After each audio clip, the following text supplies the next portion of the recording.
Un cordial saludo para todos. Damos comienzo a esta charla de finanzas personales para público interno del Instituto Tecnológico Metropolitano y externo de diferentes instituciones. Mi nombre es Fernando Esteban Posada Espinal, docente del Departamento de Finanzas de la Facultad de Ciencias Económicas y Administrativas del Instituto Tecnológico Metropolitano. La charla que presentaremos el día de hoy tiene que ver con el tema de finanzas personales. Nuestra agenda de trabajo para esta sesión iniciará con unos conceptos básicos sobre finanzas personales.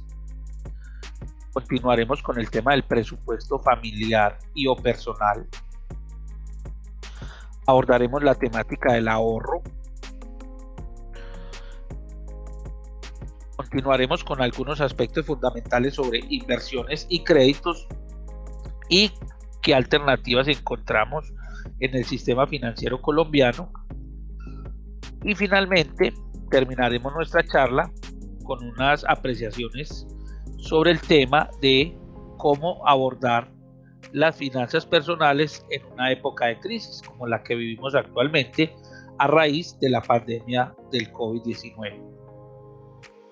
Entonces, uno de los conceptos, pues digamos, más utilizados o más comunes cuando hablamos de finanzas personales tiene que ver con la inteligencia financiera. La inteligencia financiera, según algunos autores, pues, se refiere fundamentalmente a la cantidad de alternativas, de opciones, de oportunidades que tenemos nosotros para crecer financieramente. Parte, digamos, de tres elementos o de tres modelos, ¿cierto? De tres modos, estados en los que podemos ir avanzando paulatinamente. Lo primero es lo fundamental, la parte de la preparación, es decir, la educación financiera, cómo adquirimos esos conceptos, esas herramientas, esos hábitos y esas destrezas para poder lograr, digamos, nuestros objetivos financieros. Una vez hemos alcanzado esa etapa, tenemos la información, las herramientas, las bases suficientes, ya viene la inteligencia financiera, que es la parte analítica, la parte intuitiva, cómo realmente consideramos nosotros y evaluamos las distintas oportunidades o alternativas, y finalmente cómo las llevamos a cabo, cómo las hacemos ya prácticas y parte rutinaria o continua de nuestra vida, que es lo que se denomina la libertad financiera. Ya vamos a pasar simplemente de los objetivos a la acción. ¿Cuáles son algunos pilares básicos de las finanzas personales? Lo primero es establecer una línea base, un punto de partida, ¿sí? ¿Dónde estamos y hacia dónde queremos llegar?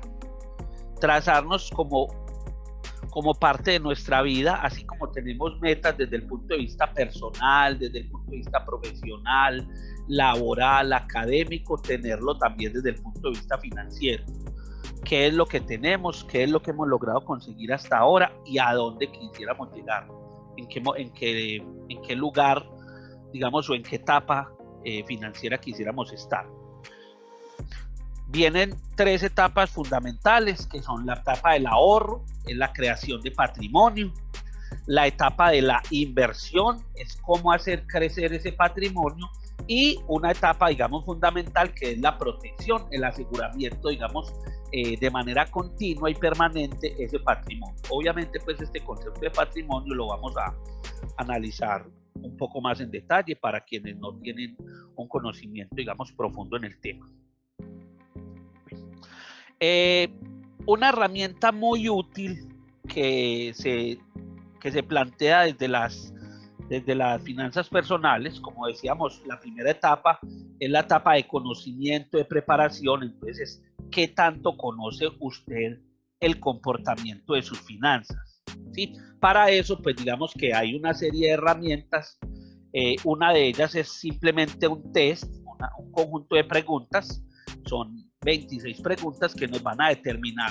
Son preguntas pues muy sencillas que todos en algún momento nos hemos hecho o debemos conocer para saber qué tan seguros estamos nosotros de nuestros conocimientos y de nuestro quehacer cotidiano desde el punto de vista financiero.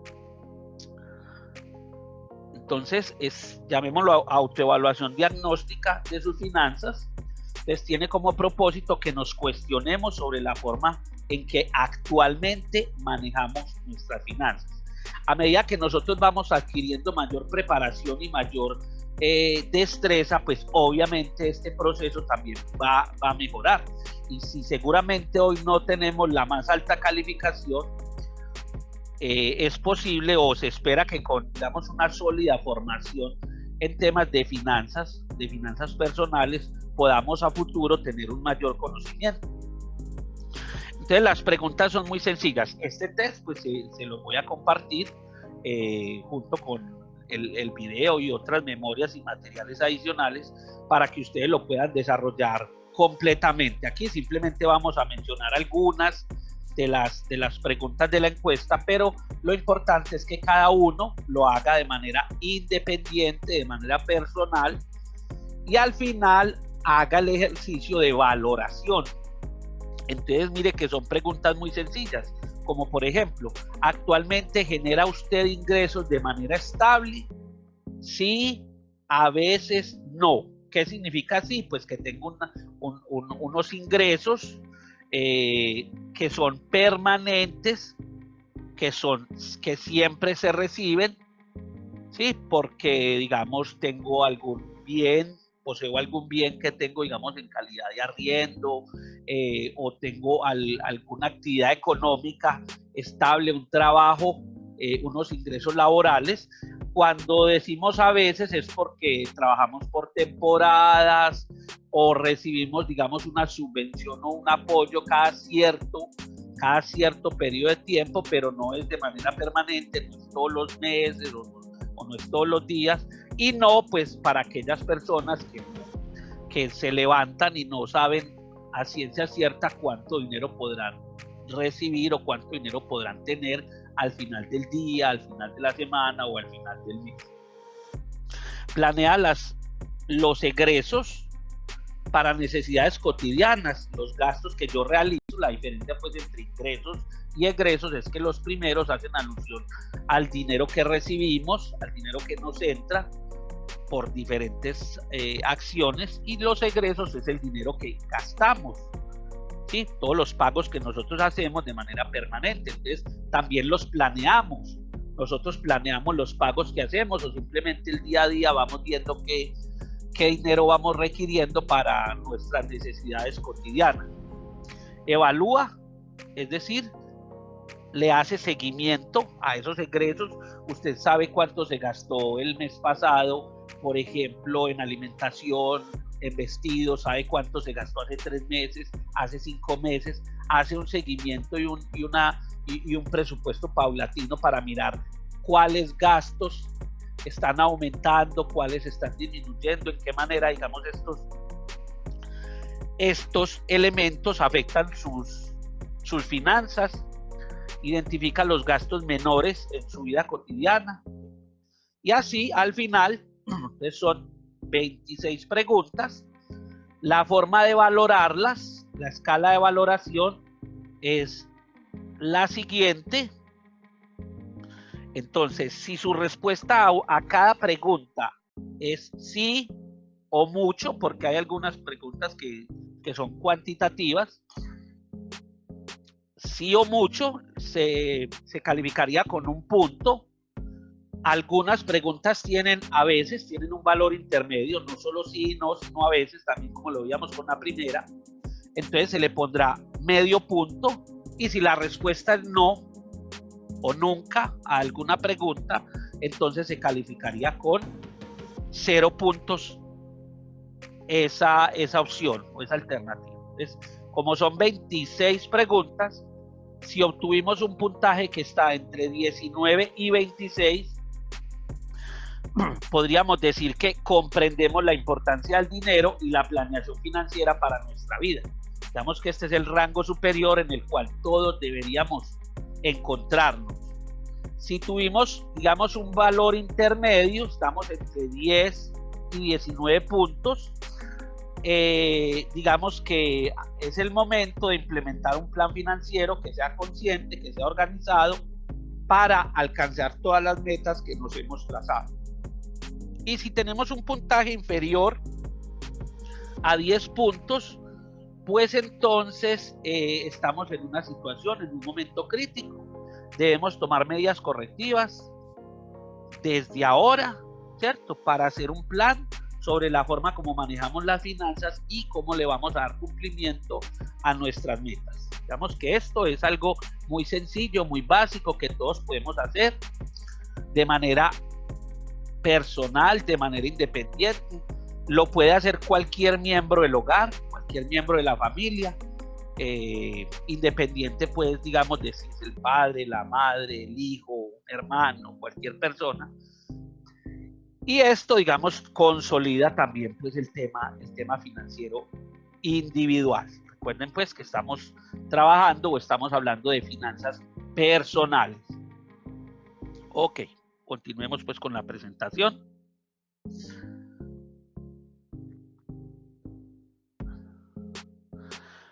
Muy bien. ¿Cómo determinamos qué es, cómo se implementa el presupuesto personal o el presupuesto familiar? Porque podemos sumar, podemos agregar para todas las personas que hacen parte de nuestro núcleo familiar, podemos hablar de un presupuesto familiar, de todo el núcleo, digamos, de personas que comparten el mismo hogar de habitación.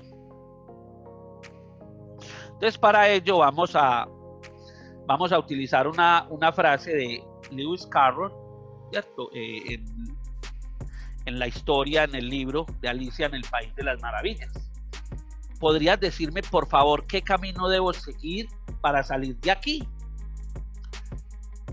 Esto depende en gran parte del sitio al que quieras llegar, dijo el gato.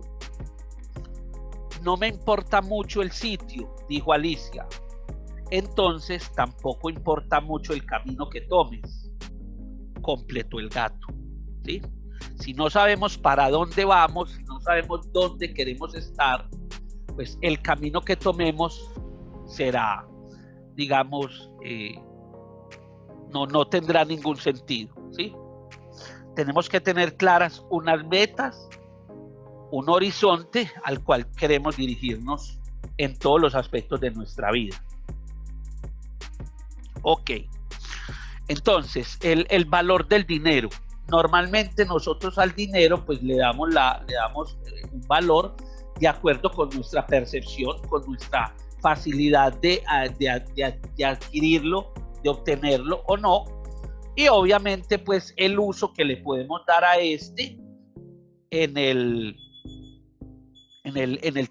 digamos en nuestra vida, ¿sí? Hay que diferenciar entre lo que es consumo, ocio, ahorro, ¿cierto? En términos de buscar un mejor estar, un bienestar en el futuro, ¿sí? Encontrar cuánto vale una hora de trabajo basado en su salario. Eso es muy importante para aquellas personas pues, que tienen un ingreso estable, un ingreso permanente, incluso también para aquellos que no lo tienen. Es fundamental que puedan hacer ese análisis. ¿Cuánto vale una hora de su trabajo basado en su salario? ¿Sí? Y podemos hacer el ejercicio de identificar a cuántas horas de trabajo equivalen nuestros gastos innecesarios. Los gastos, al igual que los ingresos se consideran o se clasifican de diferentes maneras: ingresos permanentes, ingresos esporádicos, ingresos que provienen o que dependen, digamos, de nuestro trabajo, de nuestra fuerza laboral, y otros ingresos que provienen de otras fuentes, de ayuda, de subvenciones, digamos, de otras rentas que no dependen necesariamente de que nosotros estemos ahí cumpliendo unas responsabilidades o unas obligaciones. El mejor ejemplo es pensar en una persona o una familia que tiene una propiedad y la tiene arrendada, la tiene en alquiler. Pues esa renta, ese dinero que recibe, pues no depende de su trabajo, ¿sí? Porque es una propiedad que adquirieron ya con anticipación y simplemente esa renta, digamos, es una renta extra. Pero mi salario, mi remuneración por el trabajo que desarrollo como médico, como arquitecto, como ingeniero, como profesor, ¿sí? Como mecánico, pues dependerá de cuánto esfuerzo y cuánto trabajo realice, ¿sí? Y ese valor pues lo tasa la entidad o el empleador para quien yo realice esa actividad. Entonces es fundamental identificar, clasificar esas rentas, esos ingresos entre permanentes, esporádicos, los que provienen de nuestra actividad laboral y los que no, y lo mismo hacerlo con nuestros gastos, con nuestro consumo. Generalmente los gastos se dividen o se clasifican en gastos necesarios, fundamentales, pues para vivir, para desarrollar nuestras actividades, y otros gastos que se llaman gastos innecesarios, gastos superfluos.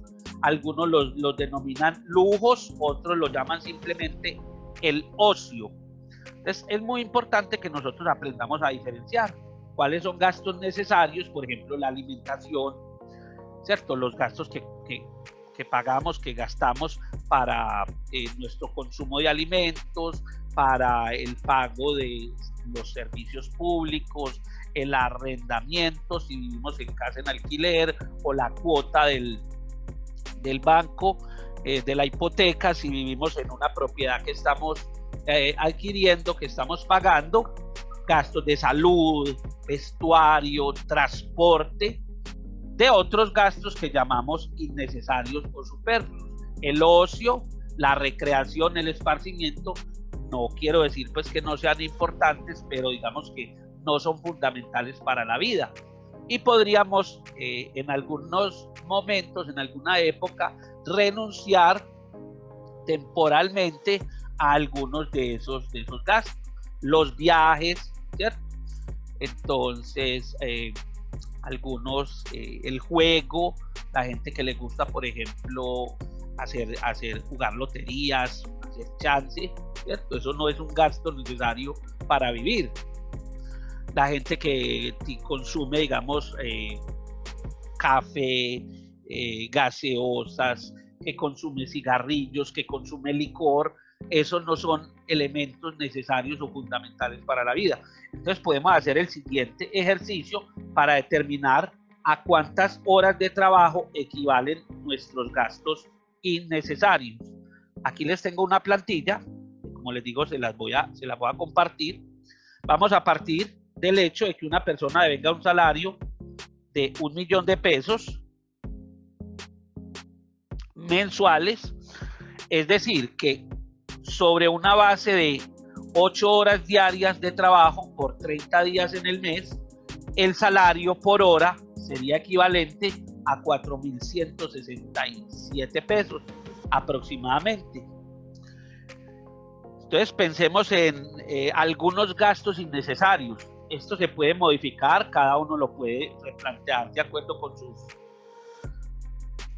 con los suyos. En particular, comida chatarra. Supongamos que un fin de semana salgo a comer con mi familia para no cocinar en la casa y me gasto 50.000 pesos en esa comida. Eso equivale a 12 horas de trabajo, ¿sí? sobre mi salario. Es decir, en esa comida chatarra estaría gastando el equivalente a 12 horas, o dicho de otra manera, debería trabajar 12 horas o debí trabajar 12 horas para poder pagar esa comida chatarra que consumí. Los que compran cigarrillos, ¿sí? No sé pues el valor exacto, pero supongamos que una cajetilla de cigarrillos vale 5.000 pesos. Es decir, que para poder consumir ese bien, tuve que haber trabajado 1.2 horas, 1 hora y un pedacito, digamos, de la jornada laboral. Los que consumen café, gaseosas, cierto, otro tipo de elementos, hagamos un ejercicio, 2.000 pesos diarios, que puede valer pues 2 cafés, una gaseosa o algo que se tome uno todos los días, por 30 días en el mes. Estamos hablando que para poder pagar ese gasto innecesario, debo laborar alrededor de 14 horas. ¿sí? Esto generalmente, pues como les digo, se puede realizar, se puede hacer sobre cualquier gasto, sea necesario o innecesario, ¿cierto? Cualquiera de ellos. Yo podría pensar o preguntarme cuántas horas de trabajo debo realizar para pagar los servicios públicos, para pagar el arriendo, para pagar el transporte, ¿cierto? Que realizo todos los días, para ir a mi sitio de estudio, a mi sitio de trabajo, o para pagar, no sé, la mensualidad del colegio de mis hijos, la ida a la peluquería, cualquier actividad se puede representar de esta manera. Generalmente nosotros en ocasiones decimos pues y creemos que el trabajo, digamos que es una labor dura, ¿sí? Entonces una forma muy sencilla y muy fácil, digamos, de deshacernos de gastos innecesarios es haciendo esta relación, ¿sí? Si creemos que trabajar es muy duro y que muchas veces somos pendientes del reloj en nuestra jornada laboral, esperando que pase el tiempo, si sabemos que que una hora de trabajo para nosotros es tan dura, miren en lo que la estamos gastando, ¿sí? En qué elementos estamos gastando una hora o varias horas de nuestro trabajo. Creo que es la forma más sencilla de deshacernos de esos gastos innecesarios. Si nuestro ingreso mensual disminuye o aumenta, pues obviamente este valor hora, ¿cierto?, va a disminuir. Si trabajamos menos horas, no trabajamos una jornada continua, completa de 8 horas, sino que trabajamos medio tiempo, pues esto también lo podemos actualizar. El salario mínimo en Colombia para este año es de 877.803, de si ese es nuestro salario, pues obviamente el costo en número de horas de trabajo de estos elementos, de estos bienes, va a aumentar significativamente. No cambia su costo monetario, pero sí cambia, digamos, en términos de horas, cuánto debemos dedicarle al pago de esos elementos. Aquí teníamos inicialmente 12 horas sobre un salario de 1 millón de pesos, ahora tenemos una relación de 13.7. Si nuestro salario aumenta 2.500.000 pesos, pues es obvio que esta relación va a disminuir. Entonces yo debo dedicarle menos tiempo, menos horas, digamos, de mi jornada laboral a la adquisición de estos bienes o de cualquier otro bien adicional que yo requiera, ¿cierto? Puedo sumar acá al final sobre todos mis gastos innecesarios cuántas horas le estaría dedicando. Suponiendo pues que no son sino estos 3 los gastos innecesarios, pues esta sería la cantidad de horas que le estaría dedicando en un mes. Esto es mensual, entonces obviamente estos valores de estos gastos también deben ser mensuales. Si yo no salgo a comer una sola vez al mes, sino que salgo a comer cada 8 días, entonces mis gastos en comida chatarra pues obviamente serían mayores. Si yo no me consumo una cajetilla de cigarrillos en el mes, sino que son 3, 4, 5, 10, pues esto variaría. Y el ejercicio pues con el café y la gaseosa lo hicimos diario, 2.000 pesos diarios por los 30 días. Entonces este ya estaría, digamos, en la unidad de tiempo. Entonces esta es la cantidad de horas que debo trabajar remuneradas para poder pagar esos gastos innecesarios.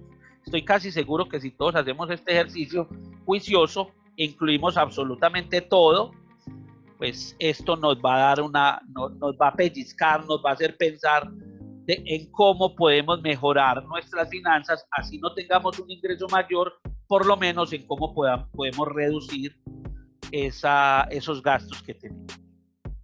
Muy bien, continuando.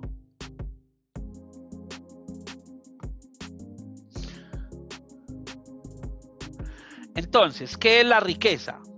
Las propiedades, los vehículos, los automóviles, las joyas, los viajes, todo lo que conocemos, lo que paseamos, no. La riqueza mide el tiempo que puede usted mantener su nivel de vida actual sin necesidad de trabajar, ¿sí? Es decir, la tranquilidad. Ahorita que estamos viviendo, digamos, una situación muy compleja, una situación crítica a raíz de la pandemia, digamos, este elemento se puso en juego, no solamente para las personas, sino también para las empresas, ¿cierto? Entonces, ¿cuánto dinero? ¿Cuál es nuestra riqueza? ¿Qué riqueza tenemos? Pues cuánto tiempo podemos continuar viviendo sin necesidad de trabajar. Si nosotros dejáramos hoy de trabajar, ya sea porque fue una decisión voluntaria o porque nos quedamos sin trabajo y no conseguimos empleo, la pregunta es ¿cuánto tiempo podemos vivir con la riqueza que tenemos? ¿Sí? Podemos vivir un día, una semana, un mes, podemos vivir un año, podemos vivir 10 años. Entonces, esa es una forma, digamos, muy sencilla de cuantificar qué tan rico es una persona. Generalmente creemos que la riqueza está en esos elementos tangibles que nosotros vemos o que nosotros tenemos o que vemos que otras personas tienen, ¿sí? Entonces hay una persona que tiene muchas propiedades, que tiene muchos bienes, que tiene muchos automóviles, que viaja mucho, que tiene un estilo de vida bastante costoso, que gasta mucho, que tiene muchas joyas, pero esa persona, si se quedara sin su fuente de ingresos principal, pues no podría vivir mucho, no podría continuar con ese estilo de vida. Alguien puede tener muchas propiedades, pero esas propiedades las puede estar pagando, ¿sí? Entonces tiene que trabajar para poder pagar esas propiedades. Si se queda sin trabajo, pues no podría continuar con ese estilo de vida, no podría continuar con el uso y el disfrute de esas propiedades, entonces tendría que venderlas. Lo mismo quien tenga un automóvil, ¿sí? Para poderlo sostener, pues tengo que trabajar, ¿cierto? Para poder costear sus seguros, la gasolina, su mantenimiento, los consumos que realizan, pues si yo me quedo sin trabajo, pues tendría que vender ese activo o vender las joyas o dejar de viajar, ¿cierto? Entonces tenemos que tener muy claro qué es la riqueza y cómo la debemos medir objetivamente. Sí, a veces creemos que quien tiene muchas cosas es una persona muy rica, pero realmente esa persona lo que está es endeudada, tiene muchos activos, pero a su vez tiene muchas deudas, tiene mucho pasivo. Realmente la riqueza es el patrimonio, es la diferencia que hay entre el activo y el pasivo. El activo son los bienes que yo tengo, tangibles o intangibles, pero esos bienes se han adquirido con deuda o los he comprado yo con mi propio capital, con mi propio dinero. Entonces, mientras más endeudado esté yo, así tenga muchos activos, así tenga muchas cosas, realmente no soy una persona rica, ¿sí? No tengo riqueza. A medida que ese capital, que esas obligaciones van disminuyendo, se van liberando, pues, y mi patrimonio y mis activos se mantienen, cada vez que aumente esa proporción del patrimonio, esa es la verdadera forma de medir la riqueza, ¿sí? En términos de tranquilidad. Si lo pensamos, pues, para una persona, ¿sí? O para una empresa, ¿sí? También esto aplica, obviamente, pues con más rigurosidad y con más elementos para las empresas, ¿sí? Entonces, les decía, activos son los bienes que generan un ingreso en efectivo. Los pasivos son las obligaciones que generan una salida de efectivo. Y el patrimonio es esa diferencia, activos menos pasivos. Entonces, mientras yo más activos aumente, no necesariamente voy a ser más rico, porque si en esa misma proporción en que aumentan los activos, aumentan los pasivos, entonces mi riqueza no está aumentando. Pero si mis activos aumentan y mis pasivos disminuyen, pues cada vez voy a tener un mayor patrimonio, ¿sí? O aún con el mismo nivel de activos que permanezcan iguales, pero si los pasivos van disminuyendo en el tiempo, es decir, yo adquiero una casa, ¿cierto?, que vale 100 millones de pesos, pues hoy debo toda esa casa, ¿cierto? Me dan las llaves, me dan el título de propiedad, pero también me dan la deuda con el banco por el valor de la propiedad. Pero dentro de 5 años, dentro de 10 años, pues primero seguramente mi casa vale más, mi casa se ha valorizado y mi deuda ha ido disminuyendo en la medida en que yo la he ido pagando, ¿sí? Entonces, mi patrimonio no va a ser el mismo, así mi activo sea solo ese, solo una casa, mi patrimonio será cada vez más grande, pues porque el activo se ha valorizado, no tengo más activos, pero sí ese activo se ha valorizado a lo largo del tiempo y mis pasivos han disminuido. Ya he pagado 5 años, he pagado 10 años de cuotas al banco, entonces cada vez tengo mayor riqueza. Bueno, aquí hay una plantilla,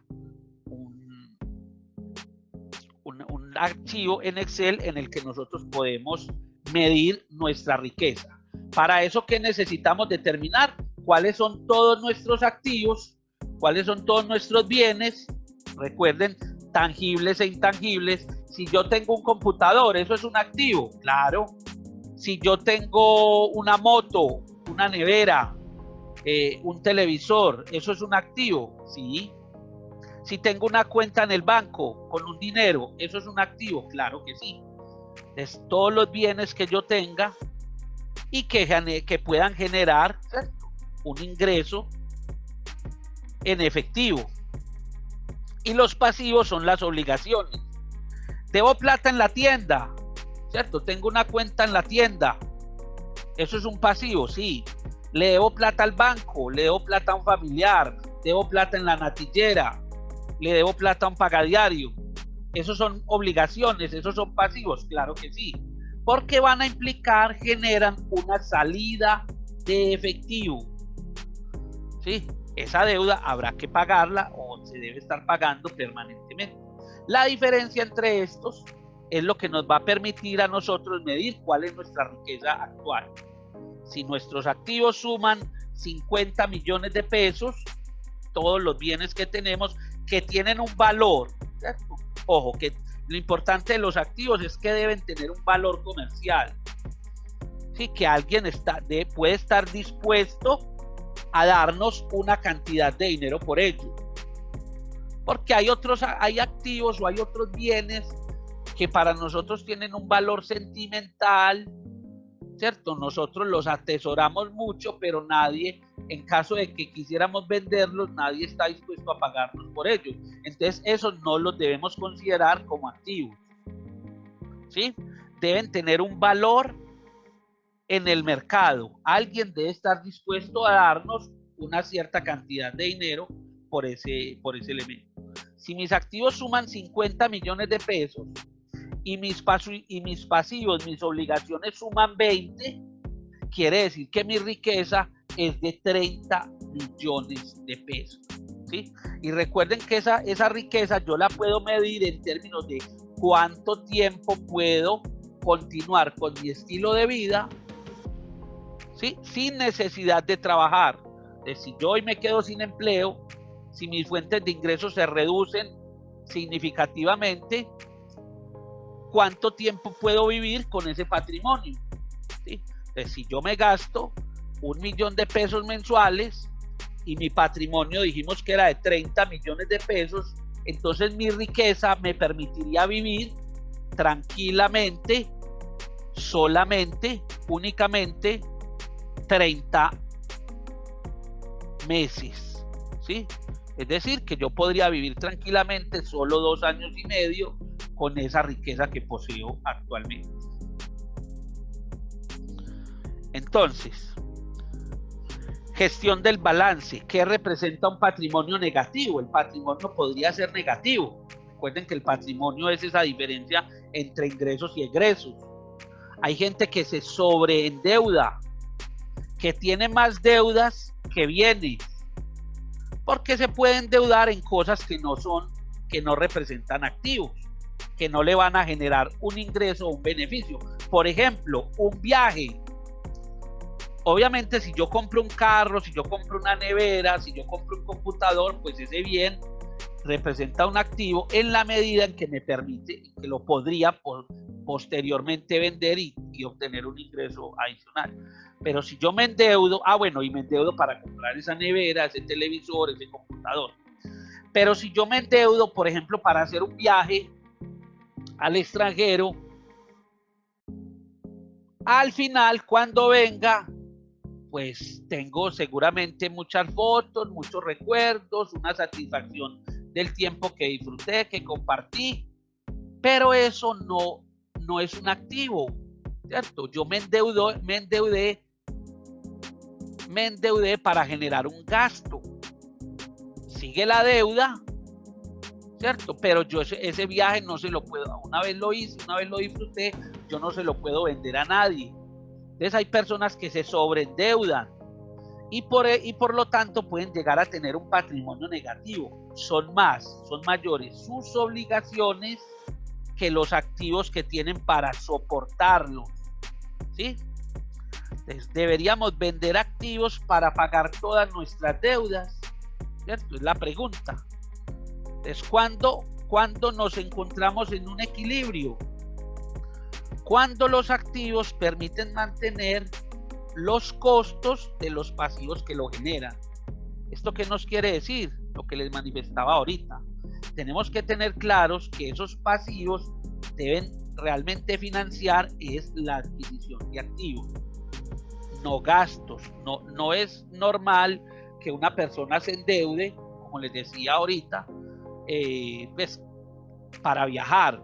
Si yo quiero hacer un viaje, si yo quiero pasear, lo normal es que yo previamente ahorre para ello, ¿sí? Y con el dinero que él recoja, con el dinero que alcance a acumular, pues planifico los gastos que voy a tener en ese viaje, ¿sí? Somos muy dados a gastar, a consumir, a comprar, pero no caemos en cuenta, ¿sí?, que esas obligaciones nos van a acompañar durante mucho tiempo. Nos compramos un celular, por ejemplo, un smartphone de gama alta, un equipo muy costoso, lo compramos a crédito y no caemos en cuenta que esos bienes pierden valor muy rápidamente, se vuelven obsoletos muy rápidamente. Entonces compramos un celular de 3 millones de pesos, lo pagamos a 2 años, pero no caemos en cuenta que en un año ese celular ya va a estar obsoleto, ya lo vamos a tener que cambiar por otro, y que si lo vamos a vender dentro de un año, ¿cierto?, no nos van a dar en ningún momento ni lo que pagamos por él, ni lo que necesitamos para comprar otro celular en ese momento, ¿sí? Entonces pierden valor más rápidamente nuestros activos que la manera en que se reducen o disminuyen nuestras obligaciones. Esas son malas decisiones financieras, ¿sí? Cuando yo me compro un celular y lo financio a 2 años o a 3 años, pero tengo claro que dentro de un año voy a tener que volver a cambiar de equipo, porque ese equipo ya en un año va a ser un equipo, digamos, obsoleto, ¿sí? O cuando, por ejemplo, vamos a mercar y pagamos un mercado que nos va a durar 15 días, lo pagamos con una tarjeta de crédito y financiamos esa deuda a 6, a 12 o a 24 meses, ¿sí? Entonces, eso no es planificar bien los gastos, ¿cierto?, y nuestras obligaciones. Las finanzas están relacionadas con el ciclo de vida de los seres humanos. Todos atravesamos por diferentes fases en nuestro ciclo de vida y también, digamos, nuestras finanzas a sí mismos se van comportando de acuerdo con el grado de productividad que nosotros tenemos y la forma como gestionamos o como generamos ingresos. Generalmente la primera fase, que es la fase, llamémoslo fase 1, es el consumo de nuestras rentas familiares. Vamos a suponer pues que somos mayores de edad que ya estamos en capacidad de producir, porque nosotros no le podemos exigir a un niño, a un menor, que trabaje, que genere sus propios ingresos, pero realmente nosotros consumimos rentas familiares desde que nacemos, pero estamos en obligación de trabajar, digamos que desde los 18 años, que cumplimos la mayoría de edad, y generalmente hasta los 25 años, cuando, por ejemplo, nos encontramos en una etapa de formación productiva. ¿Sí? Entonces aquí vamos a hacer un consumo de rentas familiares. Nos vamos a gastar el dinero de nuestros parientes. Ahora, la fase 2 es una fase de consolidación familiar. Aquí ya es cuando nosotros económicamente nos debemos convertir en los sujetos más productivos. Esa etapa puede estar aproximadamente, estos valores pues no son extremos, ¿cierto? No son exactos, eso depende de cada individuo, pero supongamos que nosotros comenzamos a estudiar nuestra carrera a los 18 años, entre los 18 y los 25 terminamos de estudiar y ya debemos hacer una consolidación de nuestros ingresos desde los 25 más o menos hasta los 50, 60 años. ¿Sí? Esta es la etapa de la consolidación familiar. Después viene una etapa de consolidación económica que se da entre los 50 o los 60 y los 70 años. Y ahora viene la fase 4, que es la de consumo de las rentas laborales y el patrimonio. Ya es posterior a los 70 años, hasta cuando estemos nosotros en este mundo. Pues esta es la gráfica, digamos, convencional.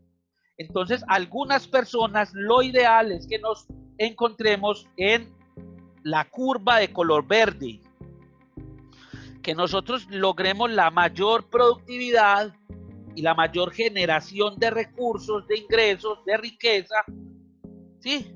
En esa etapa temprana de nuestras vidas, ¿sí? Y que lo hagamos, pues, obviamente con una buena formación. Entonces, aquí ingresamos a la universidad, ¿cierto? Los que así lo deseen. Los que no estudian, pues, deberán ser productivos más al comienzo. Pues, mientras uno está estudiando en la universidad, pues tiende a generar menos ingresos porque tiene una mayor dedicación de su tiempo es a la formación, mientras que el que no desea estudiar, pues debe comenzar a trabajar, ¿cierto? Anteriormente. Entonces ustedes verán que esta curva debe iniciar a crecer en las personas que no van a la universidad, debe comenzar a crecer de manera más temprana, o sea, antes en el tiempo, ¿sí? Por acá podemos hablar ya de una consolidación familiar, nos casamos, compramos la casa, tenemos hijos. Entonces esto no nos va a permitir crecer mucho financieramente, porque esto van a ser obligaciones que vamos a tener que estar pagando, ¿sí?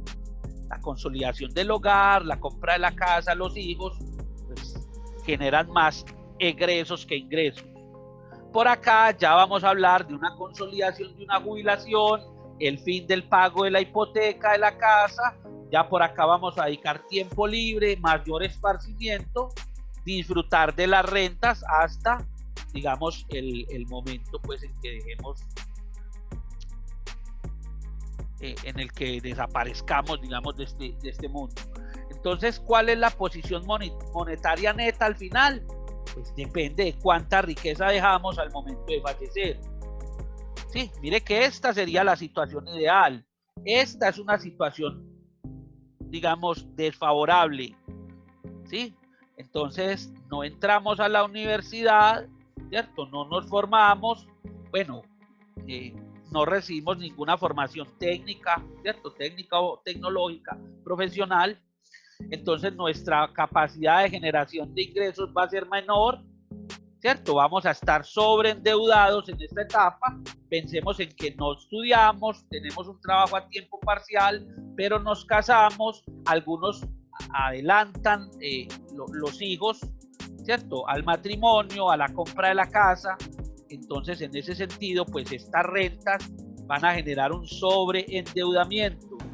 Entonces aquí yo no voy a tener activos, aquí lo único que voy a tener son deudas, son obligaciones, ¿sí? Tengo que pagar, pagar y pagar, ¿sí? Entonces, la generación de ingresos, la generación de riqueza se va a restringir significativamente y va a llegar a un pico, ¿cierto? Si nosotros no nos formamos, ya sea profesional, técnicamente, tenemos nuestros propios ingresos, nuestra renta, nuestro propio negocio, entonces vamos a llegar al pico de nuestra riqueza más temprano, ¿sí? Porque vamos a dejar de ser sujetos productivos más rápidamente.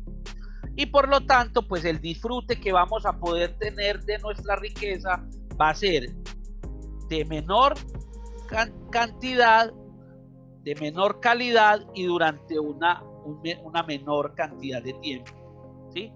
Entonces, esta es una situación poco deseable, pero que se observa en muchas personas, se observa en muchas familias.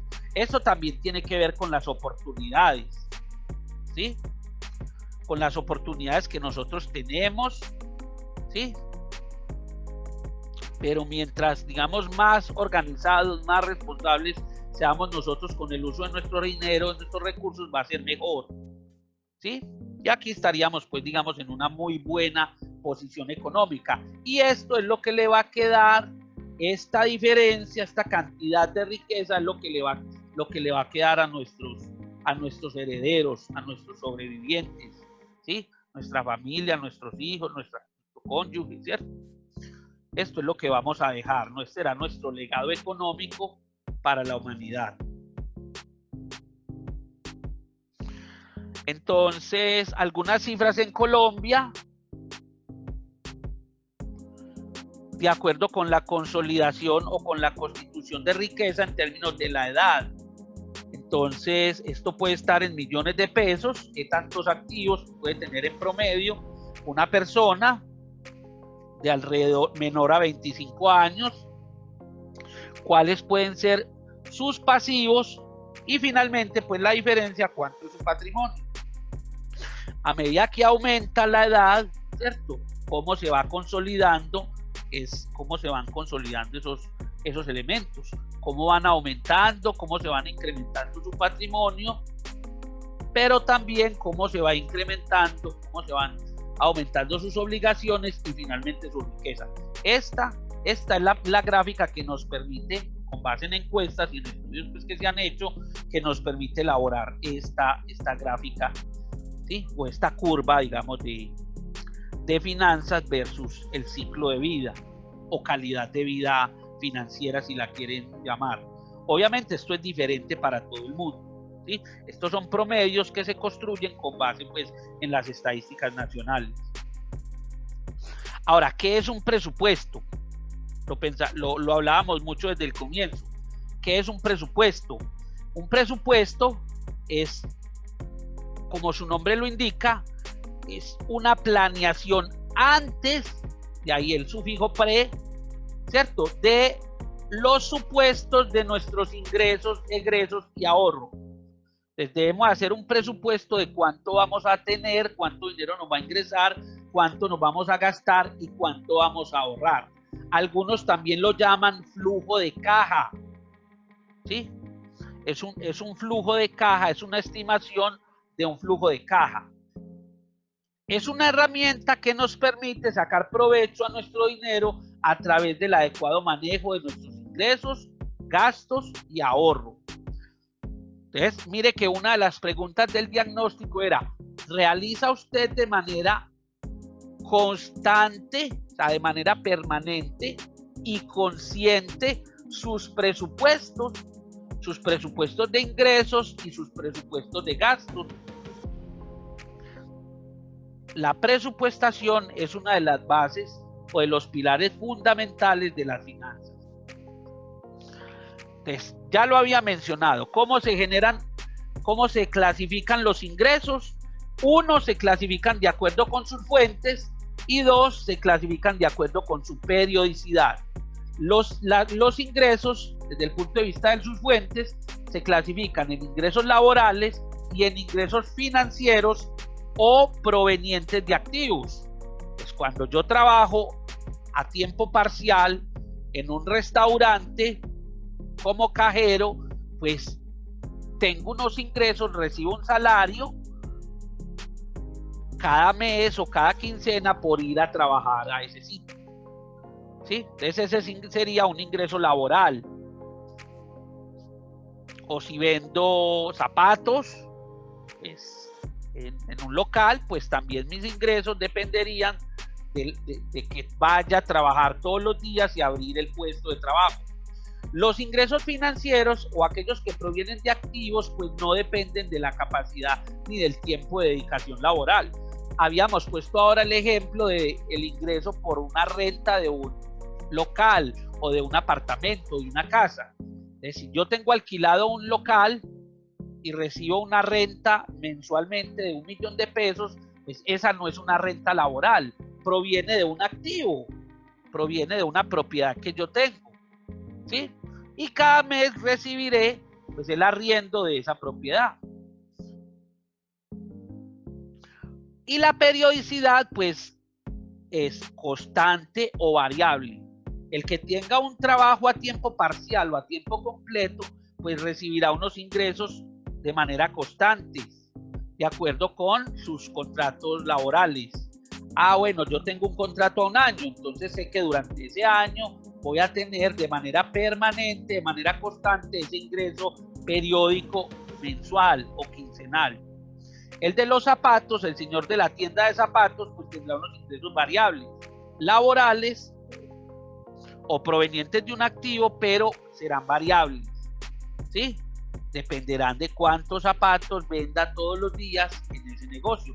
Las personas que trabajan por comisiones generalmente reciben una parte de su salario constante y otra parte de su salario variable, que depende de las ventas, ¿sí? De qué tan productivo, de qué tan eficiente sea en su labor comercial. Eso es muy importante diferenciarlo y tener claro y separado en el presupuesto cuáles ingresos provienen de las rentas laborales, de ingresos laborales, y cuáles ingresos provienen de otras fuentes, ¿sí? Y lo mismo la periodicidad. ¿Cómo clasificamos los egresos, los gastos? Generalmente los clasificamos en prioritarios o necesarios y en deseos o lujos o innecesarios, que era lo que les estaba mencionando ahorita con el ejemplo, ¿sí? Entonces tenemos que presentar nuestro presupuesto separando también, clasificando nuestros egresos en aquellos que son prioritarios o necesarios, que deben ser los primeros que deben aparecer en el presupuesto, y al final los lujos, los deseos, los egresos innecesarios. ¿Qué características tienen los egresos que son prioritarios o necesarios? La primera es que son constantes. Yo tengo que alimentarme todos los días. Yo tengo que pagar los servicios públicos cada mes. Tengo que pagar el arriendo o la cuota del apartamento cada mes, ¿sí? Generalmente ocupan la mayor parte de nuestros gastos. En términos de magnitud, son los más representativos. Si lo llevábamos al ejercicio que hacíamos ahorita del tiempo, del número de horas que debemos ocupar de nuestros ingresos al pago de esos egresos, generalmente representan la mayor cantidad del tiempo, ¿sí? Tercera característica, no nos gusta pagarlos, ¿sí? Cuando hablamos de los seguros, de los servicios, cuando hablamos de los impuestos, son cosas que a uno no le gusta pagar, ¿sí? Y generalmente están controlados. ¿Qué quiere decir eso? Que se pueden presupuestar y se pueden estimar durante una cierta cantidad de tiempo con mucha precisión. Eso significa que están controlados. Entre ellos encontramos la vivienda, los pagos de servicios públicos, los gastos de alimentación, educación, transporte, servicios médicos, manutención, ¿sí? Esos son los egresos prioritarios o necesarios. ¿Cuáles son las características de los innecesarios? Llamemos los deseos o lujos. Primera, que no son constantes, ¿sí? Es decir, yo no todos los días o no cada 8 días me doy un viaje, voy a cine, ¿sí? Compro una joya. Es placentero pagarlos, claro, como son deseos, como parten de nuestros deseos, pues nos gusta gastar dinero en esos elementos, ¿sí? ¿A quién no le gusta salir de viaje? Pues de viaje de placer, ¿sí? ¿A quién no le gusta comprarse cosas para sí o comprarle cosas para regalar a las personas queridas? Es placentero pagarlos, ¿sí? Y lo otro es que no están controlados, ¿sí? Como parten del deseo, generalmente esos gastos se hacen por impulso. Nos dejamos muchas veces guiar por la publicidad. Entonces, por las promociones, nos tentan las promociones. Entonces no están controlados porque no sabemos cuándo el comercio nos va a tentar con promociones para hacer esos gastos. ¿Cuáles son algunos de ellos? Cuidado personal, la peluquería, el salón de belleza, el spa, hace parte, digamos, de esos deseos o lujos.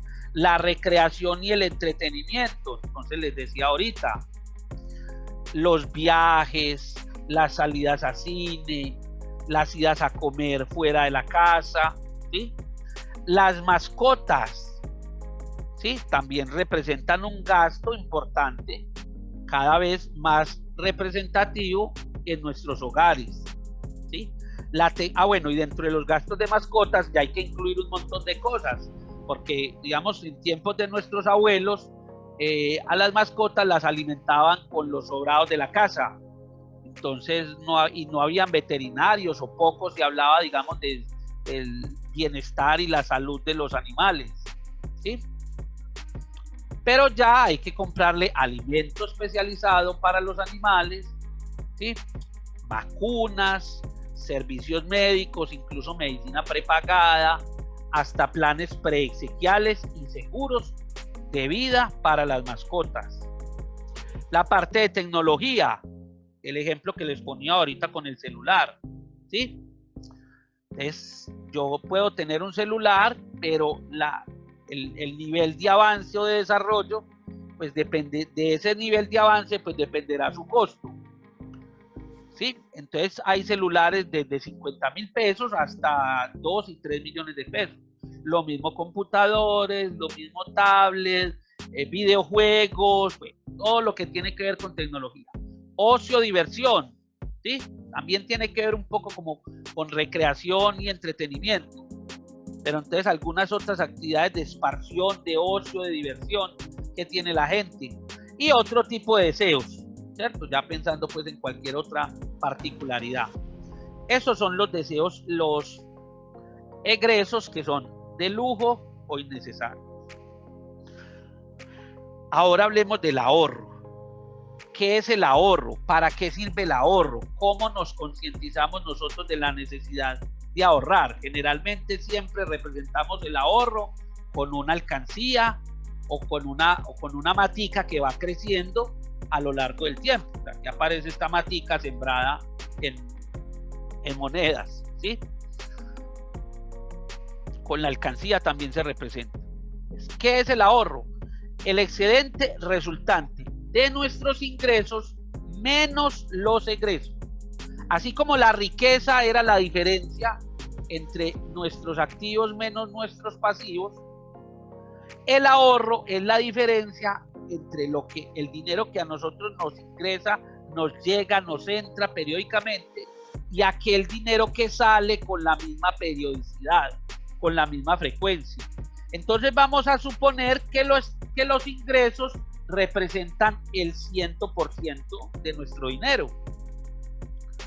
Entonces vamos a sacar primero los gastos prioritarios que pueden estar alrededor de entre el 60 y el 70% de esos ingresos. O sea, de 100 pesos que yo recibo, me estaré gastando en esos activos, en esos elementos prioritarios, entre el 60 y el 70%. Y el lujo, ¿cierto? Los deseos, los gastos innecesarios, pueden estar entre el 30 y el 40%. Entonces la pregunta que surge es, ¿y el excedente para el ahorro dónde está? Si nos gastamos el 60% en gastos prioritarios y el 40% en lujos, aquí nos acabamos de gastar el 100% de nuestros ingresos. ¿Qué nos quedó para ahorrar? Nada. Recomendaciones entonces para el ahorro. ¿Cómo mejoramos el ahorro? Primero, restringir los lujos para generar ahorro. Cuando yo tengo muchos gastos innecesarios, muchos gastos que son deseos o que son lujos, la única manera que yo tengo para poder ahorrar es restringir, disminuir al máximo esos lujos, de manera que me permitan generar un excedente para ahorrar. Pero digamos que eso no es lo mejor.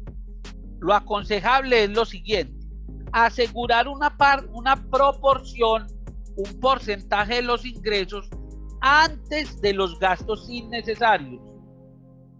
Es decir, que antes de los lujos, después de los gastos necesarios, saquemos el ahorro, ¿sí?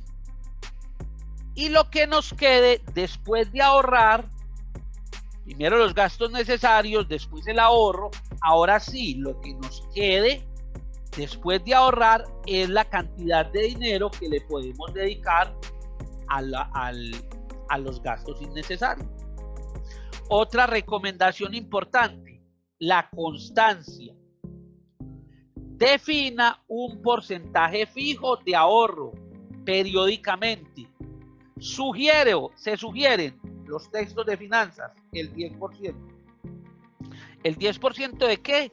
De los ingresos. Pero obviamente eso no es una máxima. Habrá quienes pueden ahorrar más y habrá quienes pueden ahorrar menos. Eso depende, obviamente, de la magnitud de los ingresos y de qué tan cuantiosos, qué tan representativos sean esos gastos necesarios, ¿sí? Habrá momentos en donde yo puedo ahorrar más y habrá otros momentos donde puedo ahorrar menos, ¿sí? Si se puede hacer un ahorro periódico, un ahorro permanente, mucho mejor. Y vuelvo e insisto, pues una sugerencia es un 10%. En resumen de lo que hemos visto hasta ahora, ¿en qué consiste el plan financiero? En establecer una línea de partida financiera. Hoy, ¿qué tengo en términos de mis activos, en términos de mis pasivos, en términos de mis patrimonios? Y también determinar cuáles son mis ingresos y cuáles son mis gastos necesarios e innecesarios, y por lo tanto establecer el ahorro. Listo. Construir una línea de tiempo financiero. Recuerden el ciclo de vida. Entonces, ¿estoy consumiendo rentas familiares o estoy consolidando mis rentas personales? ¿O estoy ya en la etapa de consolidación de mi patrimonio, terminando mi etapa productiva? ¿O ya estoy en la etapa final de mi vida, ya estoy consumiendo las rentas y el patrimonio que acumulé? Ahora, definir mis metas sería la tarea siguiente. ¿Qué quiero tener y en qué momento del tiempo lo quiero lograr? Y generar reservas acorde a esas metas fijadas. Entonces, yo acabé de empezar la universidad o acabé de empezar a trabajar y yo quiero dentro de 2 años tener ya mi propio vehículo. O dentro de 5 años quiero dar una cuota inicial para una casa. O nos acabamos de casar, vamos a planear un hijo o unos hijos en el futuro. O queremos hacer un viaje de luna de miel, ¿cierto? Todos esos planes y metas tienen que estar establecidos y tienen que tener un plan financiero. ¿Cómo voy a pagar esas metas que tengo?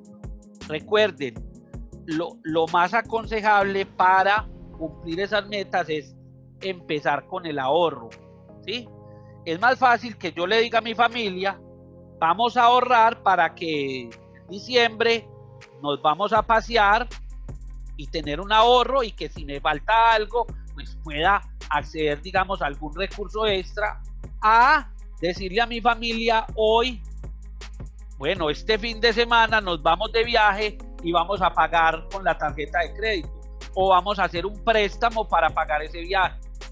Recuerden, volvemos del paseo y lo único que nos queda, además de las fotos y de los recuerdos, son las obligaciones que adquirimos para pagar. Entonces, es mejor ahorrar y gastar que gastar con endeudamiento. Eso es lo principal. Plan de ahorro. ¿Cómo definimos un plan de ahorro? Entonces, aquí hay muchas alternativas, hay simuladores que encontramos en el mercado para poder hacer ese plan de ahorros. Vamos a poner dos ejemplos muy sencillos. El primero, conocemos el monto final, ¿cierto? Perdón, conocemos el objetivo de tiempo, pero nos limita el monto a ahorrar. Vamos a suponer que tenemos la cantidad, conocemos la cantidad de dinero que queremos o que podemos ahorrar, y queremos saber cuánto podemos tener al final. Entonces, aquí hay un ejemplo, un simulador de una entidad financiera cualquiera. Vamos a ingresar.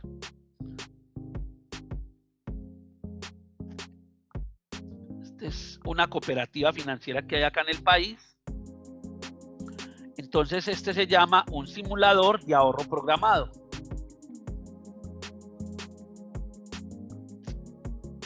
Supongamos que nosotros podemos ahorrar 100,000 pesos mensuales. Y ese dinero lo podemos ahorrar durante 12 meses del año. Estos son los dos datos que yo necesito ingresar obligatoriamente en el simulador para que, con base en la tasa de interés que ofrece esta entidad financiera, podamos saber de cuánto dinero podemos contar al final. Le damos clic aquí en simular y él me dice lo siguiente: la tasa efectiva anual vigente que ofrece la entidad es del 1.64. En términos nominales, estos simplemente son unos términos, equivalencias de matemática financiera. En total me voy a ganar intereses por ahorrar 100,000 pesos mensuales. Me voy a ganar 10,585 pesos. El monto total ahorrado en capital es de 1.200,000 y al final me entregarán 1.210,585. Suena un poco desalentador esta alternativa de ahorro. Realmente el sistema financiero con esta modalidad de ahorro ofrece unas tasas de interés muy bajitas, pero al menos, digamos, es algo más que dejar la plata guardada, como dicen, en el colchón o en la alcancía. Pues la alcancía no genera ningún rendimiento, no va a dar ningún interés. Por lo menos acá se van a ganar 10,585. Ahora, ¿qué puedo hacer? Comparar con otras alternativas, comparar con otras entidades. Aquí simplemente, pues por efectos del tiempo, les dejé una, pero por allá más adelante les pongo una tabla donde hago una comparación de varias entidades, ¿sí? Esta sería pues como la primera forma. Bueno, quiero modificar esto. Bueno, no, vamos a ahorrar 500,000 pesos, no durante 12 meses, sino durante 60 meses, ¿sí? O sea, durante 5 años voy a ahorrar 500,000 pesos mensuales. Démosle clic en simular y vamos a ver los resultados. Entonces, mire que la tasa de interés ya es diferente por el monto y por el tiempo que ofrece la entidad. Entonces ya me ofrece una tasa del 6%. El total de intereses que me va a dar, que me voy a ganar, son 4,454,220. El capital ahorrado, o sea, los 60 meses de 500.000 pesos cada mes, me va a dar un capital de 30 millones, sumado con los intereses sería 34.454.220. Recuerden, aquí conozco el plan de ahorro periódico y cuánto tiempo lo puedo realizar. Esto se cumple solamente en la medida en que esto se cumpla. O sea, el banco me paga estos intereses siempre y cuando yo cada mes le lleve 500.000 pesos durante 60 meses. Si un mes yo no le pude llevar ese dinero, o durante 6 meses, pues obviamente estos valores van a cambiar, no van a ser reales. Todo es sobre la base del supuesto. Recuerden que por eso esto se llama un presupuesto. Listo, esta sería como la primera situación o el primer tipo de análisis. El segundo es, vamos a calcular la cuota de ahorro. Conocemos el objetivo final de tiempo y el dinero que queremos llegar a ahorrar, es decir, nuestra meta.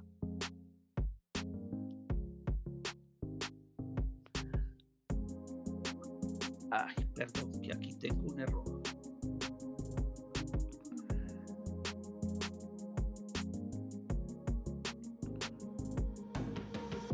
Pequeño problemita técnico.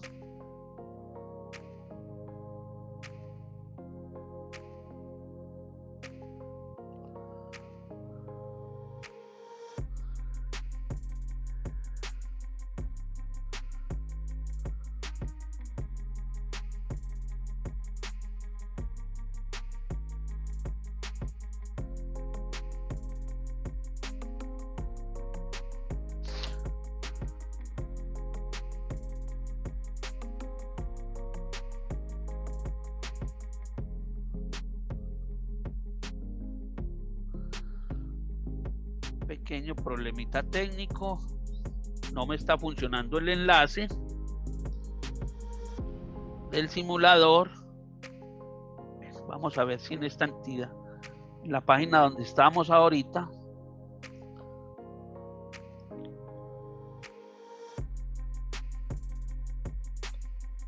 vamos a ver si encontramos el otro simulador.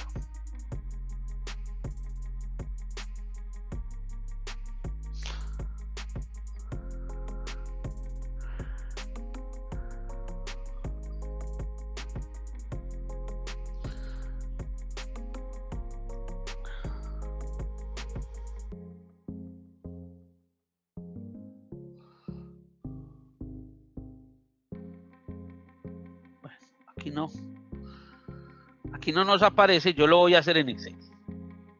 Voy a hacer aquí una hoja de cálculo nueva. Este es más sencillo. Entonces, ¿cuál es nuestra meta? ¿Sí? ¿Cuánto dinero queremos tener al final? ¿Cuánto tiempo? ¿Cuánto tiempo vamos a hacer ese ahorro? ¿Cuál es la tasa de interés? Y finalmente vamos a obtener cuál es la cuota que debemos ahorrar. ¿Sí? El ahorro. Entonces, supongamos que queremos comprar un carro, ¿cierto? Un carro, y ese carro nos vale 32 millones de pesos. ¿Sí? Pero vamos a ahorrar para ello, no lo vamos a comprar con un crédito. Bueno, ¿cuánto tiempo vamos a ahorrar para comprar ese carro? Vamos a ahorrar durante 36 meses, ¿cierto? Es decir, durante 3 años. ¿Cuál es la tasa de interés que nos ofrece el banco para esa línea de ahorro?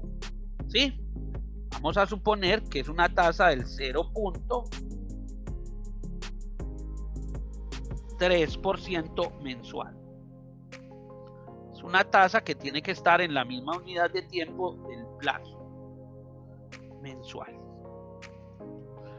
Listo. Ahora vamos a determinar cuánto vamos a ahorrar. Pues para eso utilizamos una fórmula matemática que se llama PF, valor futuro, y los requisitos son los datos que ya ingresé allá. La tasa de interés opciones pago, la tasa de interés, el 0.3, el número de periodos que yo voy a ahorrar, en este caso el valor futuro, cuánto dinero quiero tener acumulado al final, ¿sí? Y la respuesta sería el ahorro mensual que yo debo hacer en ese banco. Me da negativo es porque lo que me está diciendo Excel es que yo tengo que desprenderme de 843.084 pesos para poder tener acumulados al final de 3 años, 36 meses, 32 millones de pesos, con una tasa de interés del 0.3% mensual. ¿Sí? Entonces, esta sería la otra forma de simular. Ahora, si la meta cambia, si cambia la tasa, si cambia el tiempo, si cambia el monto, pues obviamente el resultado. Y es que ya el carro que yo me quiero comprar no es de 32, sino que es de 50 millones de pesos. Obviamente necesitaré más capital, ¿sí? Necesitaré mayor capital, ahorrar más dinero para poder cumplir esa meta.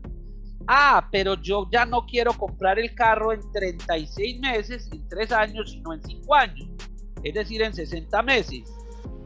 Obviamente eso, si aumenta el plazo, el tiempo que voy a ahorrar, pues disminuye la cantidad de dinero que debo depositar mensualmente. Y a su vez, si baja la tasa de interés o si sube la tasa de interés, pues en el mismo sentido se modificará la cuota.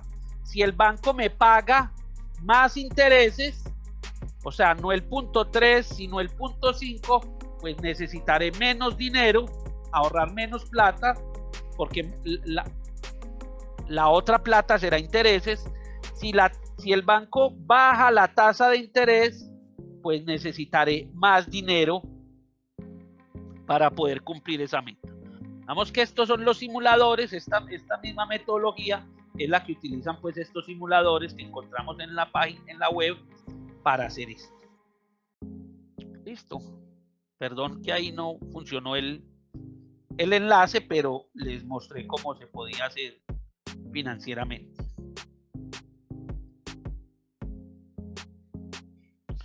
¿Cómo puedo invertir? ¿Cuáles son las alternativas de ahorro que se tienen? En cuentas de ahorro, en CDTs, en CDATs, en otros instrumentos financieros que se llaman las fiducias, o en algunos otros instrumentos que tiene el mercado bursátil para ello. Ustedes han escuchado hablar de acciones, de bonos, todo eso. Son alternativas a las que pueden acceder también las personas naturales. No se necesitan montos muy grandes de inversión o de ahorro para lograr. La diferencia entre ahorro e inversión radica fundamentalmente en el momento de tiempo. Cuando nosotros hablamos del ahorro periódico, estamos hablando de cuentas de ahorro, de cuentas corrientes, de la natillera convencional. La inversión requiere un desembolso de dinero inicial, grande, significativo. Para eso están los CDTs, los CDATs, las fiducias y los otros instrumentos financieros que les mencioné. Ok, ahora vamos a hablar, ya pasamos el tema del ahorro, el tema de la inversión, pensemos ya en la financiación, ¿sí? En la forma como podemos comprar, como podemos adquirir esos bienes, cómo podemos cumplir esas metas desde el punto de vista del endeudamiento, de la generación de pasivos. Entonces están las cuentas corrientes, las tarjetas de crédito, los créditos convencionales que tienen los bancos y algunas otras alternativas como el leasing, como el factoring, la titularización. Aquí dentro de los créditos están los créditos hipotecarios, los que se adquieren, los que se utilizan, se toman para adquirir bienes inmuebles, es decir, propiedad raíz. Bueno, listo, ya lo de las cuentas de ahorros lo mencioné significativamente, es la forma más sencilla, más fácil de guardar el dinero. generando intereses, se retira en cualquier momento, pueden haber transferencias entre cuentas de ahorro en el mismo banco o con otras entidades bancarias, se pueden hacer débitos automáticos, es decir, se pueden hacer retiros generalmente con el plástico, con la tarjeta, en cajeros electrónicos o en corresponsales bancarios o en otras entidades autorizadas, y se pueden realizar compras en establecimientos de comercio. Generalmente hay unos costos asociados al manejo de ese plástico, que son cuotas de manejo, los pagos por retiros o transferencias y el gravamen a los movimientos financieros, que en algunas ocasiones se les llama 3 por 1000, 4 por 1000, dependiendo pues de la tasa que esté establecida en ese momento. Aquí hay un simulador, un CDAT, se le llama certificado de depósito a término. En este caso el dinero se entrega, se guarda desde el momento inicial durante un tiempo determinado, genera intereses más altos que una cuenta de ahorros.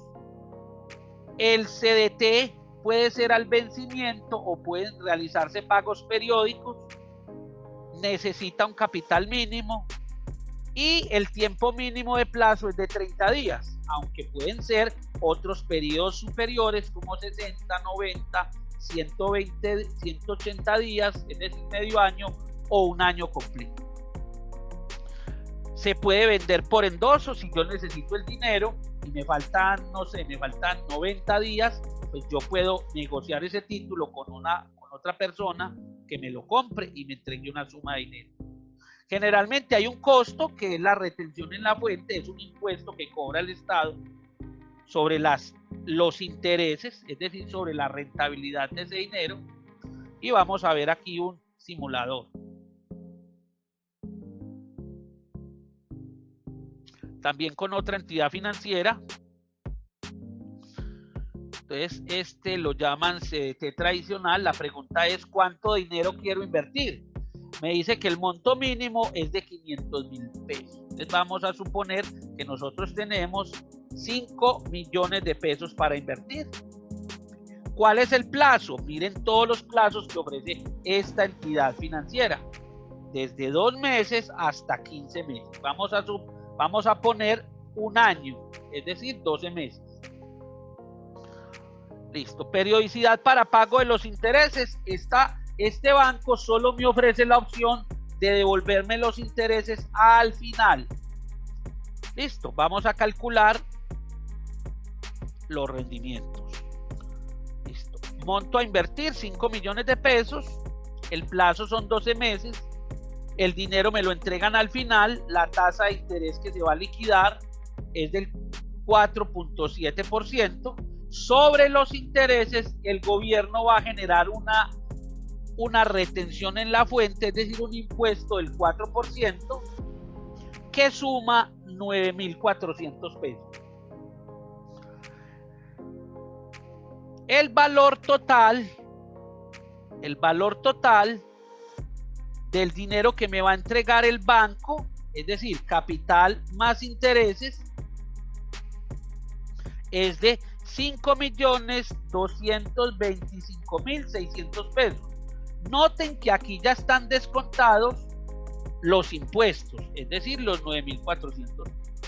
¿Cuánto es el total de rendimientos? ¿Cuánto suman los intereses? 235,000 pesos. Este sería el total de intereses que me gano, pero habría que restarle 9,400 pesos de impuestos que me cobra el gobierno.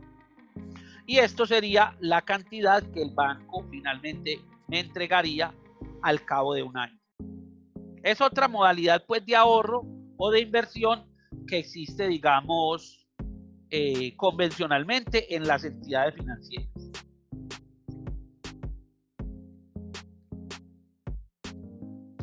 Hay otro que se llama CDAT, diferente del CDT. Simplemente los montos de los CDATs pueden ser inferiores a 30 días. Esta es como la principal diferencia con el anterior. ¿Sí? Generalmente los CDATs los ofrecen unas entidades del sistema financiero que se llaman cooperativas financieras. También se pueden negociar, se pueden transferir por endoso, también ganan intereses y también representan un ahorro por un periodo determinado. ¿Listo? Las fiducias son un activo o son un producto del sistema financiero donde se entrega, hay una transferencia de un bien o de un dinero a una persona para que lo administre y lo devuelva, ¿cierto? Convirtiéndolo, digamos, en una modalidad o en una alternativa, digamos, de negocio mucho más amplio. Porque el dinero que se entrega, el bien que se entrega no necesariamente tiene que ser dinero. Yo puedo tener una casa, una propiedad y yo abro una fiducia o un edificio de apartamentos y yo no quiero preocuparme, entenderme con arrendadores, con el pago de seguros, con el mantenimiento. Entonces yo abro una fiducia de administración de esa propiedad. O tengo una finca que tiene ganado, que tiene cultivos, ¿cierto? Y se la entrego a una fiducia para que me la administre y me genere una renta. Entonces me entregue unos rendimientos, unos beneficios. Es un tipo de negocio, digamos, un poco más amplio en la medida, digamos, que pueden ser más, digamos, los activos financieros. Cuando es dinero, en el caso de los bancos, pues lo que se reciben son intereses. Pero esta administración, pues es un contrato mucho más flexible, ¿sí? Y lo que se hace es algo que se denomina el encargo fiduciario.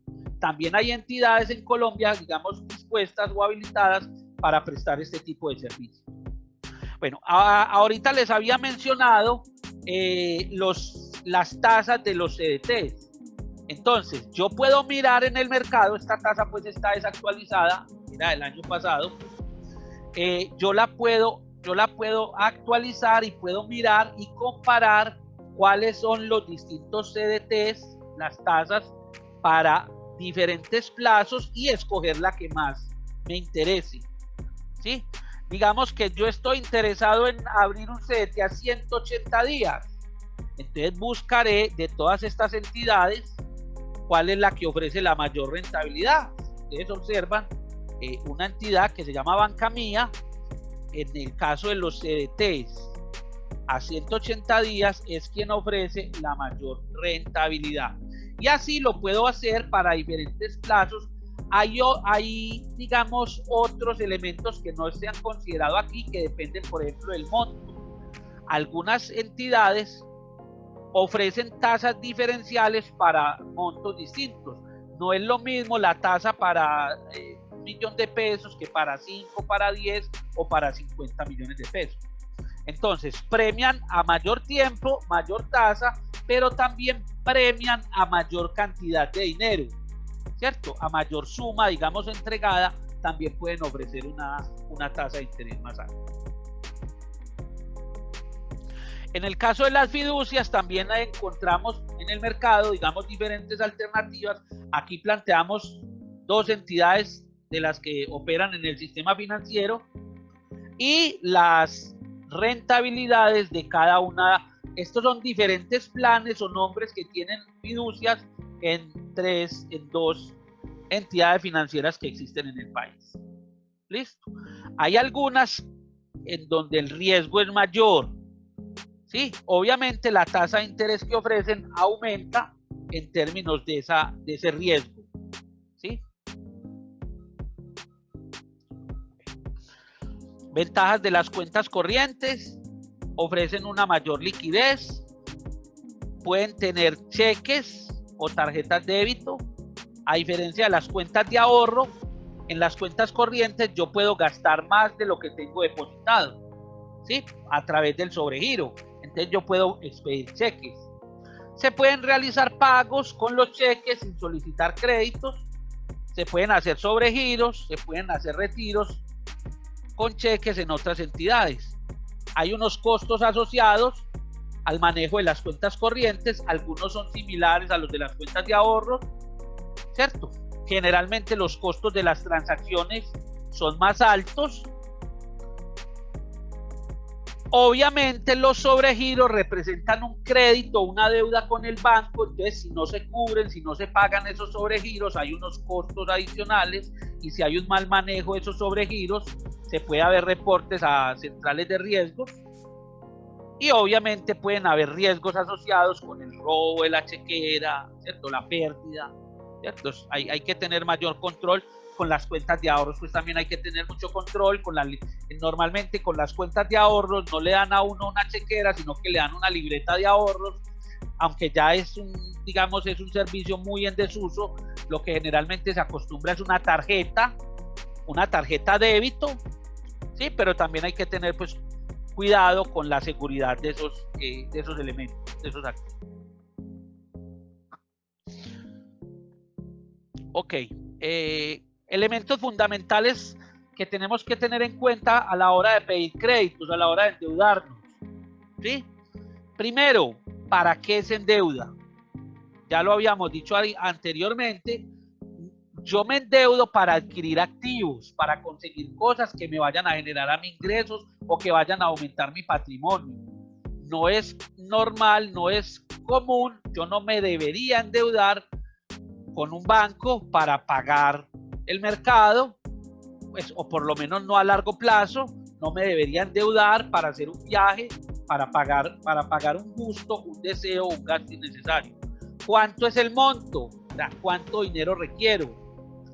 Revisión de las tasas de interés. Así como hay tasas de interés para el ahorro, hay tasas de interés para los créditos por parte de las entidades financieras. Tengo que tener mucho cuidado, hacer un análisis, una relación muy juiciosa de las tasas de interés que cobra cada entidad financiera de acuerdo con sus líneas de crédito. No todas las líneas de crédito tienen la misma tasa de interés en los bancos. Hay líneas de crédito de consumo, que es el de las tarjetas de crédito. Hay líneas de crédito de libre inversión, por ejemplo, créditos para vehículos, créditos para computadores, créditos para pagar la matrícula de la universidad, y hay líneas de crédito hipotecario para adquirir propiedad raíz. Cotice y compare costos, beneficios versus necesidad real. Asegúrese de tener a la mano y entender toda la información del crédito.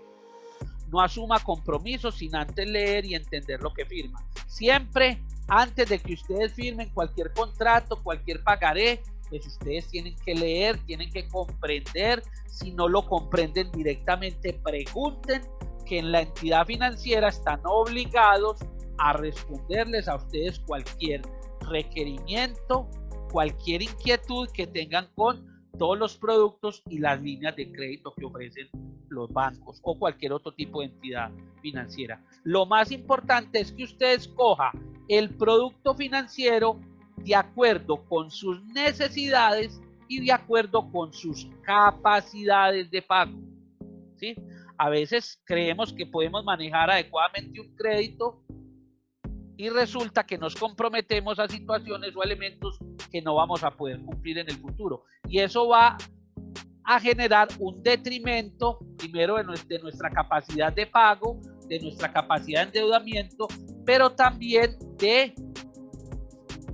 vamos a ser reportados y eso va a disminuir nuestra calidad crediticia, nuestro buen nombre, llamémoslo así, o nuestra posibilidad de adquirir nuevos créditos en el futuro.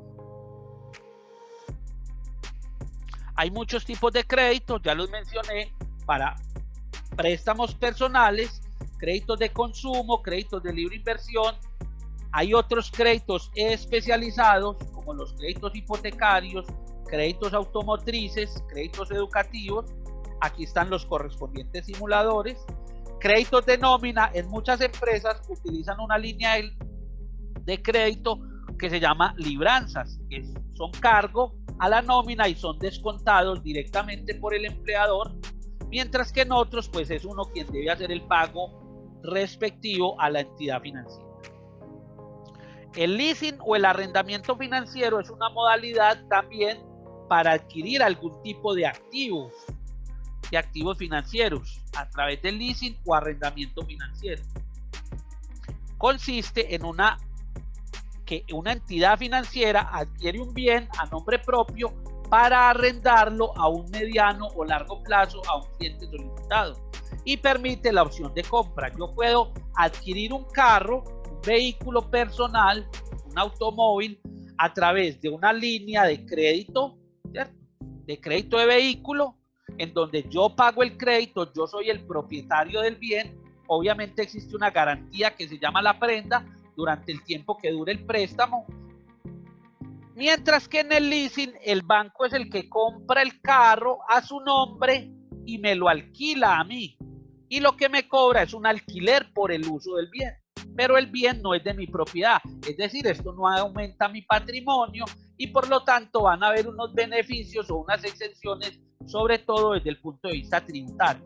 Esto pues es algo un poco más técnico, un poco más complejo, digamos, de entender, pero que puede ser fácilmente explicado por, digamos, un asesor comercial en una entidad financiera, en una entidad bancaria. El factoring, para quienes tienen negocios, quienes tienen empresas, es un mecanismo para generar efectivo a través de la venta anticipada de las facturas. Por allá decíamos al comienzo de la sesión que una persona puede tener un negocio de zapatos, un negocio de blusines, y se generan unas facturas con los clientes y esas facturas generalmente tienen una fecha de pago, un mes, 2 meses, 3 meses. Si yo necesito dinero anticipadamente, puedo vender esa factura, obviamente con un descuento. La entidad financiera no me va a pagar el valor total de la factura, sino que me va a hacer una operación de descuento financiero y me va a entregar un efectivo que puedo necesitar para alguna eventualidad. Hay titularizaciones, ya esto tiene que ver con activos financieros del mercado bursátil. Es otra estrategia muy utilizada para adquirir bienes, títulos, valores a través de unas sociedades comisionistas, como pueden ser las sociedades comisionistas de bolsa, las fiduciarias o algunas entidades. Muy bien. El último aspecto que abordaremos en esta charla es cómo afrontar desde las finanzas personales las diferentes crisis económicas, particularmente la crisis que estamos atravesando a raíz de la pandemia del COVID-19. Lo primero que vamos a plantear es cómo podemos identificar una crisis económica. ¿Cuáles son, digamos, esas señales que podemos nosotros identificar de manera anticipada que nos permitan tomar buenas decisiones y de manera temprana, ¿cierto? Que es como lo más importante. Entonces, lo primero que nosotros podemos identificar es fundamentalmente situaciones o problemas relacionados con el tema del empleo, reducción de los ingresos, despidos, licenciamientos o la pérdida del empleo que pueden estar sufriendo personas en diferentes sectores económicos. No necesariamente puede que eso toque, digamos, de manera inmediata a nuestra puerta, pero si nosotros vemos que en otros mercados, en otras economías, ¿cierto? En otros contextos se están presentando, digamos, ese tipo de situaciones, puede ser, digamos, un llamado de atención o una alerta de que se avecina una crisis. Lo segundo puede ser el aumento desmedido del precio de algunos artículos de la canasta básica, ¿cierto? Eso se puede dar por diferentes situaciones dependiendo de la causa o el origen de la crisis económica. Esa crisis puede ser social, puede ser política, puede ser, digamos, a causa de situaciones medioambientales o problemas, digamos, de índole climático, algún fenómeno meteorológico, alguna catástrofe, digamos, desde el punto de vista territorial, ¿cierto? Que se pueda presentar, ¿sí? Ese aumento en medio del precio de algunos productos se da fundamentalmente porque hay un acaparamiento en el suministro, ¿cierto? En la venta de algunos productos, ¿cierto? Muchos productores, avecinándose a la crisis, también pueden actuar, digamos, de manera irresponsable, acaparando, aunque todavía, digamos, no haya escasez de muchos de esos productos. Eso puede ser, digamos, también un signo de alerta de que se pueda avecinar una crisis. Desde el punto de vista del Estado, a nivel gubernamental, se pueden presentar, digamos, también se pueden tomar algunas medidas que nos permiten, digamos, intuir que se avecina o que se está presentando, digamos, una crisis económica.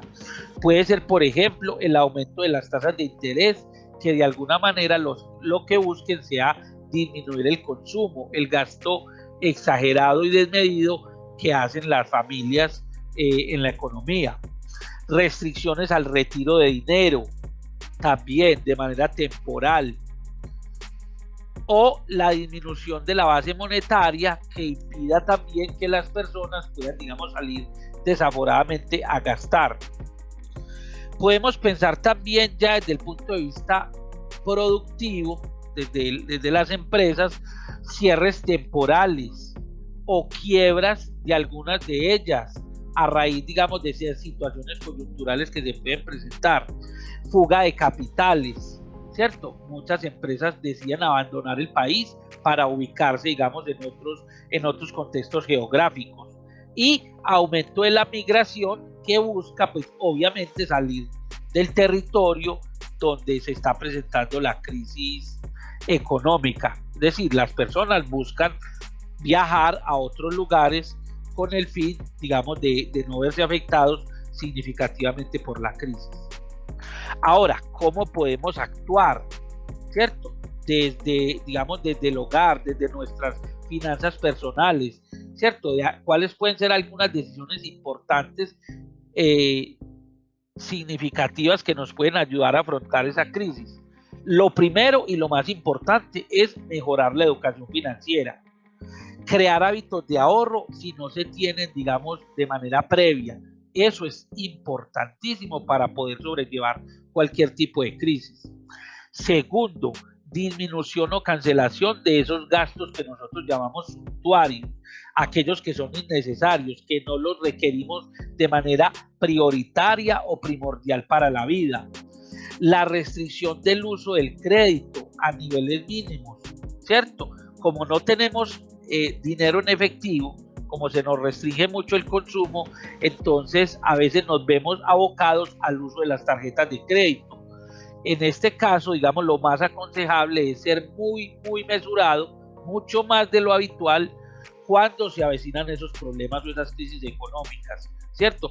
No se les olvide que esa deuda, pues, la tenemos que pagar indiscutiblemente, y si se ven disminuidos o menguados nuestros ingresos, pues va a ser mucho más difícil el cumplimiento de esas obligaciones. En esa medida nos podemos ver abocados a la utilización de fondos de emergencia o de ahorro que tenemos acumulado, y utilizarlos, digamos, con otros fines prioritarios, darle, digamos, un uso distinto al cual habíamos considerado o constituido, digamos, ese ahorro inicialmente. Es posible que tengamos que llegar a una renegociación con los acreedores sobre el pago de las obligaciones, no solamente con los bancos, sino también algunas obligaciones comerciales que se hayan, digamos, o que se tengan en el momento, digamos, en el que se presente la crisis. Obviamente todo esto implica una postergación de metas y otros objetivos financieros que tenemos a un mediano o a un largo plazo, ¿sí? Hasta cuando las condiciones mejoren para poder continuar, digamos, con nuestro ritmo, con nuestro nivel de vida habitual. Y para aquellas personas, digamos, que no ven significativamente disminuidos sus ingresos, lo que hacen es que ellos cambian de alternativas o de modalidades de ahorro o de inversión. Es posible que esas crisis puedan afectar ciertos sectores económicos o ciertos activos financieros más que a otros. En ese caso, entonces, los analistas recomiendan, si es posible seguir invirtiendo, hacerlo en activos financieros que sean más seguros, que sean menos riesgosos, lo que generalmente se denomina en el argot financiero activos refugio. Puede ser otras monedas, o sea, divisas, inversión, digamos, en dólares, en euros, en cualquier otra, digamos, moneda que pueda no haberse visto afectada a raíz, digamos, de la crisis económica. No siempre las crisis económicas son como esta pandemia, digamos, de efectos mundiales, de efectos multilaterales, ¿sí? A veces hay problemas, hay situaciones económicas que solo afectan un país o una región geográfica, Latinoamérica, África, el sudeste asiático, ¿sí? El Medio Oriente. Entonces esas regiones se ven afectadas, entonces muchas veces se decide invertir, digamos, en otras monedas que pueden ser considerados como activo refugio.